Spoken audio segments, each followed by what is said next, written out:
అమ్మా మేరీ, నా దగ్గర నీకు ఇవ్వడానికి ప్రస్తుతం బైబిల్ లేవు. ఉన్న 3 బైబిల్స్ అమ్ముడుపోయాయి. మరలా వేల్స్ బైబిల్స్ ఎప్పుడు వస్తాయో తెలియదు, కానీ ఖచ్చితంగా చాలా సమయం పడుతుందమ్మా. దయచేసి ఒక్క బైబిల్ ఇప్పించండి. అయ్యో, అర్థం చేసుకోమ్మా, నిజంగా నా దగ్గర బైబిల్స్ అయిపోయాయి.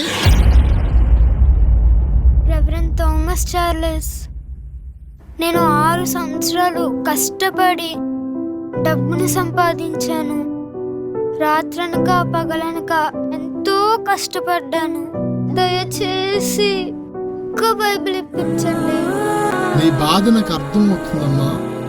మేరీ జోన్స్, బైబిల్స్ అయిపోయి ఒక్క నిమిషం ఉండమ్మా,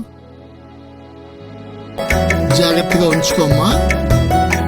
వెంటనే చార్లెస్ గారు, ఇలా అందరూ బైబిల్ కోసం ఎన్నో ఇబ్బందులు పడుతున్నారు, ఎలాగైనా అందరికీ బైబిల్స్ అందించాలి,